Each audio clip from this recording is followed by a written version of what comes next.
here. So good evening, everybody. My name is Kathleen Boshears, and I work in the Institutional Advancement Department along with Hannah. And I've been helping her out with a few of the web series events. So Hannah's here, but I'm in charge tonight. So thank you, everybody, for joining. This is our 12th episode. And tonight we're celebrating our 2020 Young and Distinguished Alumni Award recipients. They go together. Chris, Deanna, and Craig. So excited to hear from the three of them and celebrate with them. If you were on last week, I did mention that we had a wonderful ceremony scheduled in April. However, with everything that's happened, we had to postpone that. So really looking forward to April 2021 to celebrate with all 7 recipients in person. So in the meantime, we thought the web series was a great way for a broad alumni base to chat with them and hear what they have to say. So that's where we came up with this event tonight. So a couple housekeeping things. We will be recording the event for those that were not able to attend this evening so that they can watch it at their convenience. In a moment, Hannah will be muting everybody so that we'll be able to hear our honorees speak very clearly without other noise and distractions. And then if you do have a comment or a question during the event, you can by all means put it in the chat box. And then in the end, we'll stay on extra if you have questions or want to have conversation with any of the 3 of them. So without further ado, I would like to pass this on to Amy Everhart Perry. She's a coworker in institutional advancement and a graduate in 2008. So Amy, take it away. Thank you so much, Kathleen, and good evening, Britt. So thrilled to have all of you on the line tonight and to see your faces. I have the pleasure of working with our Alumni Board, which selects our esteemed, distinguished, and young Alumni Award recipients. Selections for these awards include considering professional accomplishments and contributions to community and humanity, and highlight individuals that are role models to our students and our alumni alike, and which just make us so proud to be a part of this Britain community. Brits we are critical thinkers, we are change agents, we are connectors, we build lives rich in shared meaning and value, and we lead and serve for a better world. We care for our Britain and our larger communities, and we learn, grow, and achieve by doing. Each of our featured alumni tonight is a shining example of this. Chris, Deanna, and Craig, thank you for being examples to the Britain community of what it means to be purple and bold. We are so proud to be connected to you and thrilled to have a chance to hear from you tonight. Absolutely. So let's hear from our awardees. They will each share some thoughts with us about how their experiences at Albion have impacted their lives and their career. Yay. And we're going to start with Chris. Christopher Blaker, class of 2014, is an American historian who works for the Department of the Navy as a scholarly book and journal editor at Marine Corps University Press. He has published a book and numerous articles in journals and magazines, and gives lectures throughout the country. Chris has offered historical consultation on a Hollywood film and was recently featured on NPR.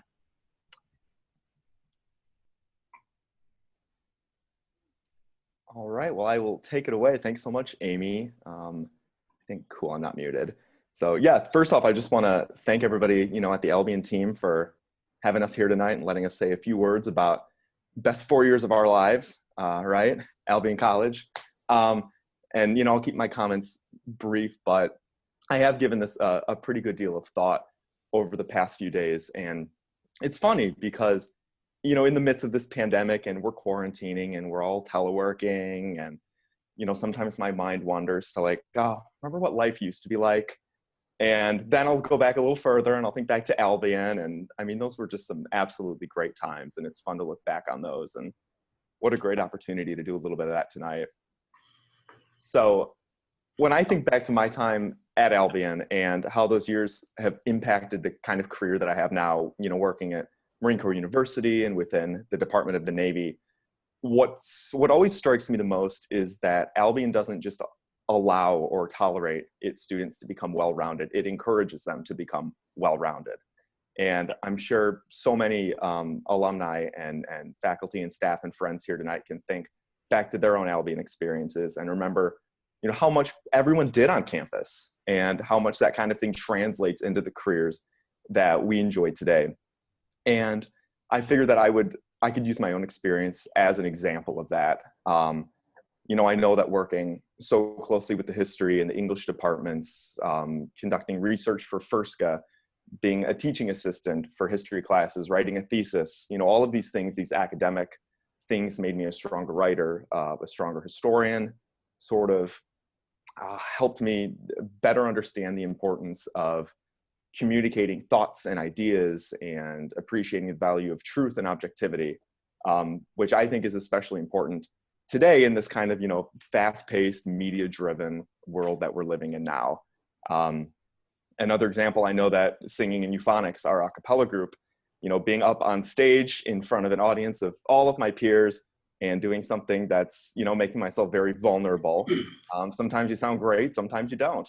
And, you know, that sort of thing has helped me become more confident in speaking in front of people, getting in front of groups of strangers and, you know, performing, talking, right? And, you know, trying to keep people awake in a classroom, which isn't always the easiest thing. I know that having leadership roles, possessing officer roles in euphonics or the Phi Mu Alpha fraternity, you know, those taught me valuable lessons in leading, learning from the successes, but even learning even more from failures, you know, taking on big roles when you're that young. And finally, I know that living with a big group of guys in the Delta Tau Delta house helped me become a lot better at working alongside folks who come from different walks of life than me, who do things differently than me, who see things a little differently than me. You know, I think that being at Albion strengthens our talents and our abilities and our confidence and our determination, but I also think it teaches us to strive to do meaningful work, to try to help other people, to work side by side with all kinds of people, you know, to bond over our similarities, but then also kind of be tolerant of and learn from our differences. So, you know, these are just a few of the things that I do every day at my job at Marine Corps University that I do within the Department of the Navy. And it's just really nice to look back because I learned it all at Albion. And, you know, even in these projects, you know, be it history or international relations or national security, I'm pulling all these little Albion tips and tricks out of my hat constantly. And so when I think back to Albion, right, and how it's impacted my career, it's really that Albion taught me and all of my classmates, right, to just become well-rounded, to try new things, to succeed and to fail. And, you know, it not only taught us how to do these things, but it taught us to, like, keep trying to do these things no matter what. And that kind of resiliency, I think, is a pretty common Albion trait. So those are just a few of the things that are on my mind. And I know that I probably still have a little time left, but I'm getting pretty good at quitting while I'm ahead. So I'll turn it back over to you, Amy. And thanks again for having us here tonight. It's a wonderful opportunity. Thanks so much, Chris. And I noticed there's some faculty on the call which helped with the nominations for some of the people that you're hearing from tonight. So I think that just goes to show those lifelong connections and the things that we learn as students and those relationships that we continue into our adult lives. So next we have Deanna Behring, class of '85. Deanna currently leads and coordinates Penn State's portfolio of international research and educational programs in the field of food security and related development goals. She has worked for the Central Intelligence Agency and the White House Office of Science and Technology during the Clinton-Gore administration. She was also recently elected to her local city council and is working on her first book, A Guide to Help Students Find Their Way in the Passion Economy. Okay, hello everybody. Thank you so much to the organizers for making this possible today. Still looking forward to our in-person event, but this is going to be great for now. I am so proud, let me just say proud to represent Albion and really honored by this award. Thank you also too to everybody who showed up tonight. It's a little distracting because I'm seeing all your names pop in and want to say hello to everybody, but it's really amazing to have, to get to see everybody and reconnect with some old friends. I want to apologize to my parents who are also online tonight under the name Dan, and Dan and Nancy, you can wave. For all those 4 years of Albion, I never ever came home unless they physically threw me out of the dorms because they were closed, because I loved Albion so much. So let me just say that, you know, I bleed purple and bold and yellow, gold. It's also fun to follow on Chris's presentation because he is relative to Craig and me quite young. But when some of my friends watched the video that you guys made for the awardees, they did the math calculations and they were like, you did all that, you were really young. How did you do that? Okay, and I'm sure a lot of us are saying, how did Chris do all this? He's so young. But I, like Chris, can trace a lot of that back to Albion and our experience. And I want to focus on 3 things. This is something I learned during my campaign. People can remember 3 things, right? Okay, and I can remember 3 things. So there are 3 things that I think are really important to creating the kind of people that come out of Albion College. The knowledge and skills that we learn, and I'm gonna say more about all these. The confidence, okay? You heard Chris say that, the confidence we gain, and the mentorship that we receive. And that's as important as the first 2. And I want to say more about that too. But the knowledge, yes, our courses at Albion teach us how to be well-rounded, but they also give us tangible skills. And I think that's a really important combination. I remember getting so excited by my introductory economics class with Dr. McCarley. Okay, who can say that? Not many people in the world will say, I was passionate about economics. I would go home and rewrite my notes with my colored clicky pen because I was passionate. And that was an amazing skill that I learned that helped me as an analyst in the CIA and everything I've done then. The Ford Institute, I cannot say enough good about the Ford Institute and the experience I gained there, both in public policy and learning about ethics and public service. That has served me through the White House years and now here in my local position here in City Council. And then my minor was in French, and the multicultural experiences I gained through that program and through the study abroad opportunities, really, really important. So knowledge, confidence. Oh my gosh, at a place like Albion, you can try everything and, you know, just go for it. And maybe you fail, but you fail up, like Chris said.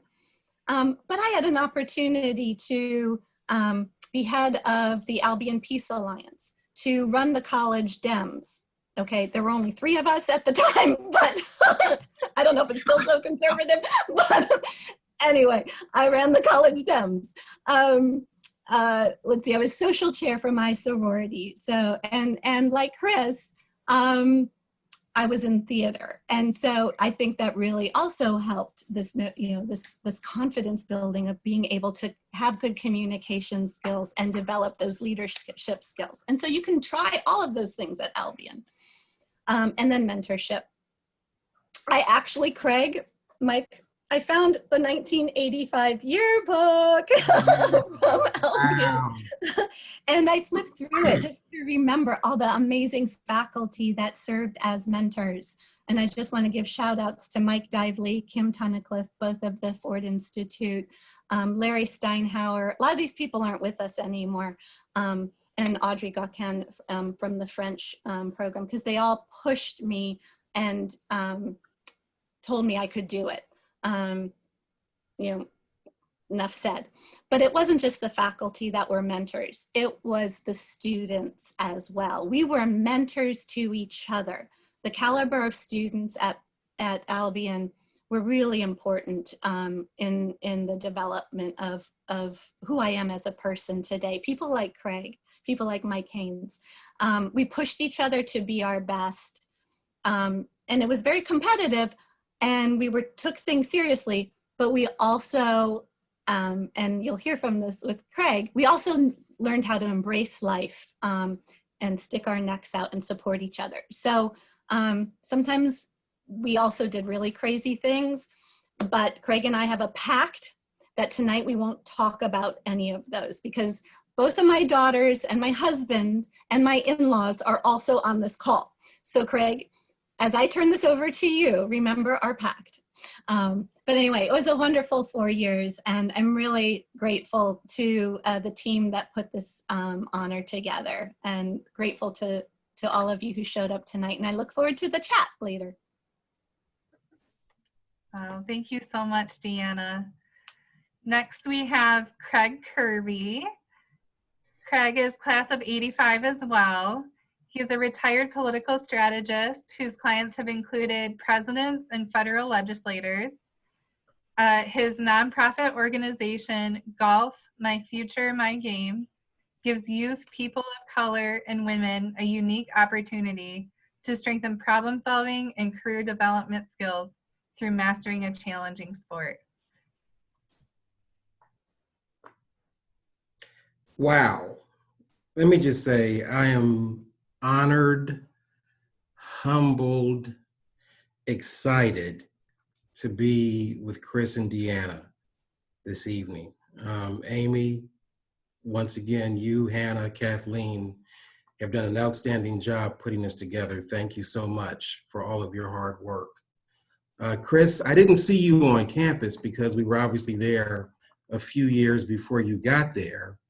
And Deanna, I don't remember seeing you that much because I think you spent a great deal of time in the library, which I was not. So your in-laws, your husband, your daughters, everyone is safe for this evening.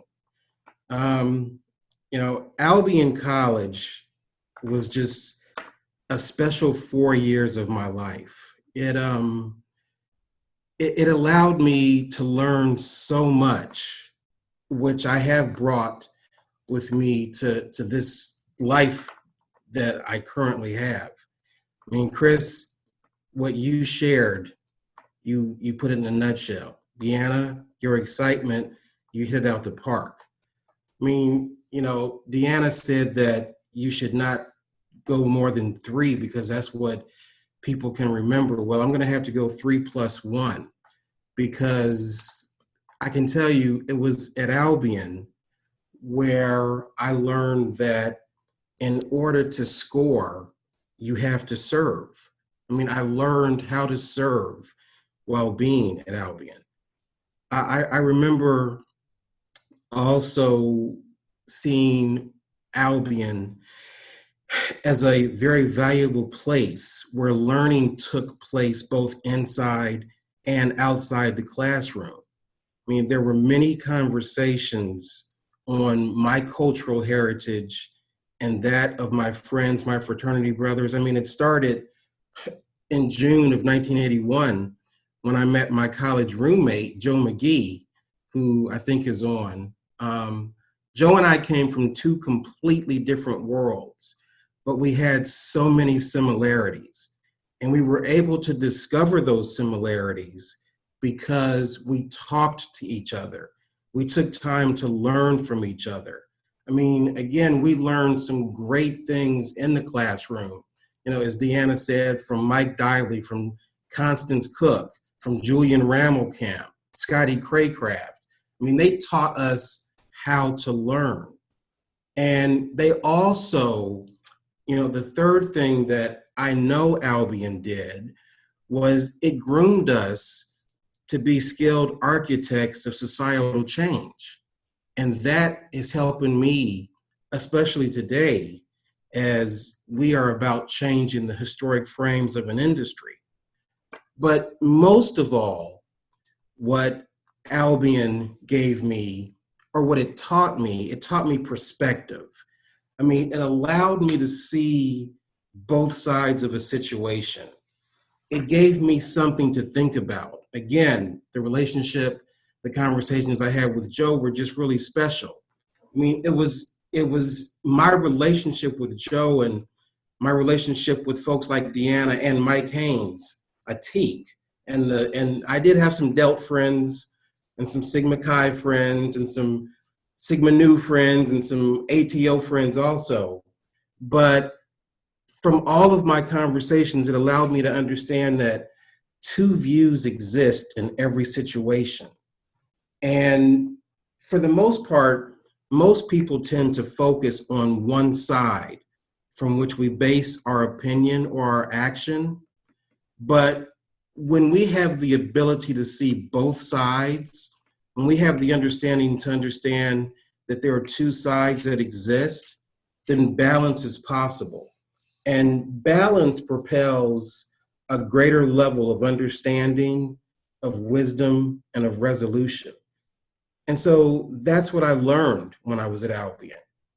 Again, the inside the classroom learning was valuable, but the outside the classroom learning was invaluable. And I think that's the right word. Chris, is that the right definition? You know, invaluable, valuable. Let me put it like this, it was very significant. And so that's what this great college offered me. It's what it's offered so many graduates on this phone.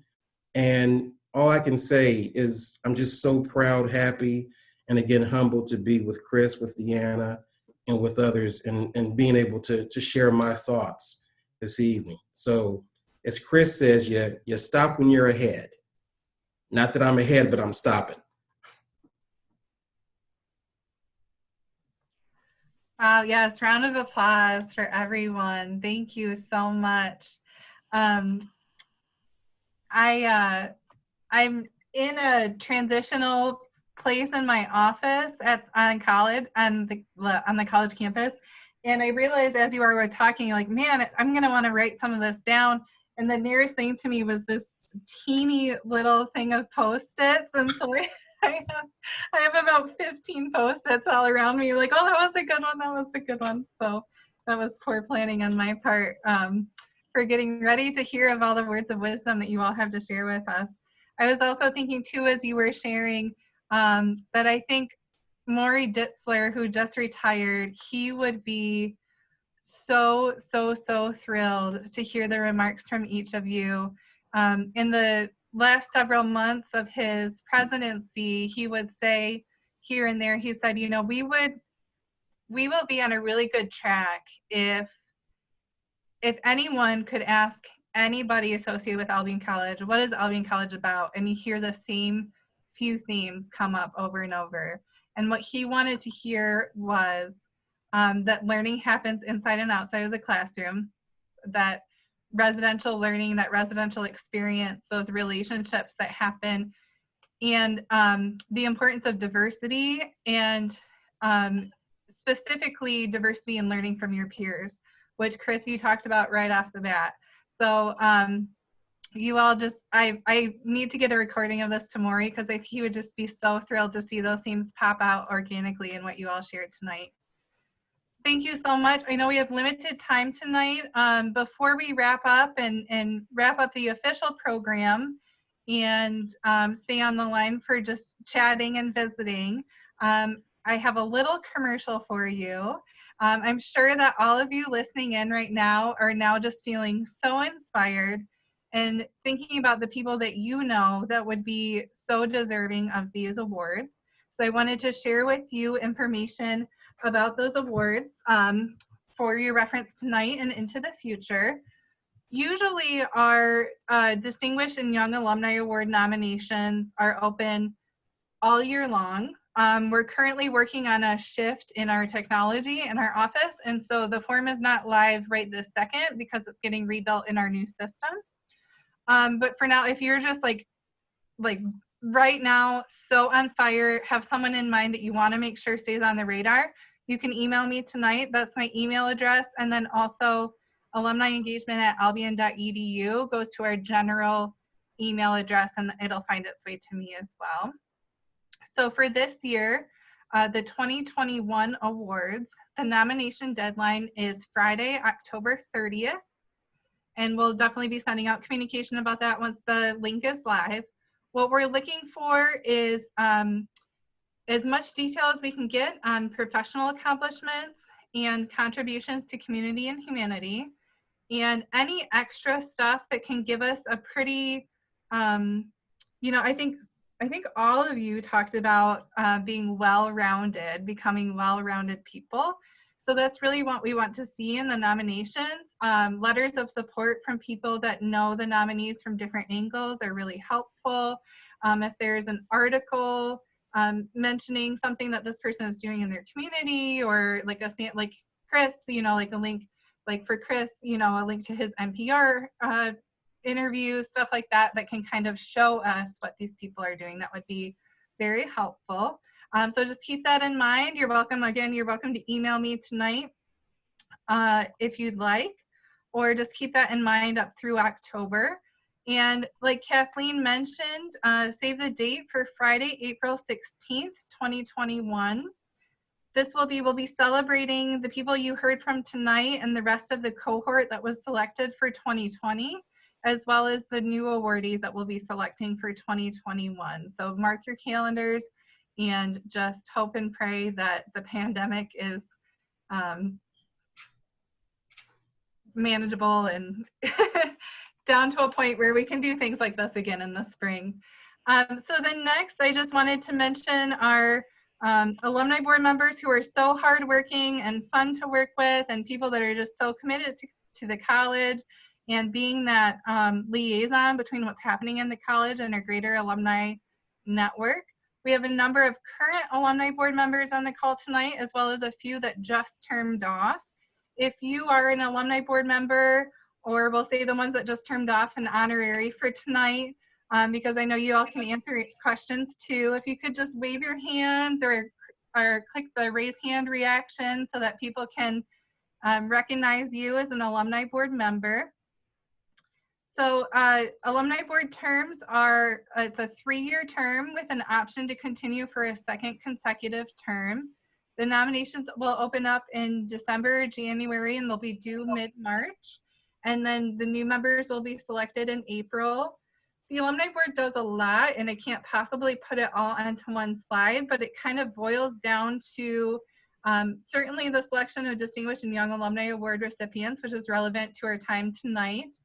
And then also, in a broader sense, thinking about alumni and student engagement, thinking about the ways that alumni are engaging with each other, the ways that the college is engaging with alumni, and the way that we facilitate alumni and student connections, and also support our current students on campus. So if that is exciting to any of you on the call tonight, we would absolutely love to talk to you about potential membership on the alumni board. So with that, I just want to thank you all again. Chris, Deanna, and Craig, thank you so much for inspiring us tonight and throughout your careers, and getting to see everything that you've accomplished, and knowing that we'll see much more from you in the coming years as well. And thank you all for joining us for this conversation. I'll turn it over to Kathleen to wrap it up. All right, thank you, Amy, for hosting. You did a fantastic job, and nice to hear some of the additional information you supplied. Chris, Deanna, and Craig, thank you for joining, and congratulations again. But as we wrap up, I wanted to share about our next event. So it's going to be on August 29th. What I want to call out is that it's going to be at 5:30 Eastern Time. We're going to feature another Distinguished Alumni Award recipient, Kevin Chalut, and he lives in the UK. So we didn't think it was fair to have a web series at midnight for him. So we're going to do it at 5:30 instead. So I want to call that out because it's the first one that's been at a different time. Kevin graduated in 1999. He's currently a British Royal Society Research Fellow in Physics at Cambridge University in the Stem Cell Institute. He is currently leading an interdisciplinary team of researchers who are making important new discoveries about the nature of and development of stem cells. I hope you don't mind that I read that, but I knew I couldn't memorize it. So this concludes the formal event this evening. So if you have plans or just had a half an hour, by all means, goodbye. Thank you for joining us. But we will stay on if anybody wants to chat with Craig or Deanna or Chris and ask questions or just have casual conversations. So thanks everybody for joining and have a good evening.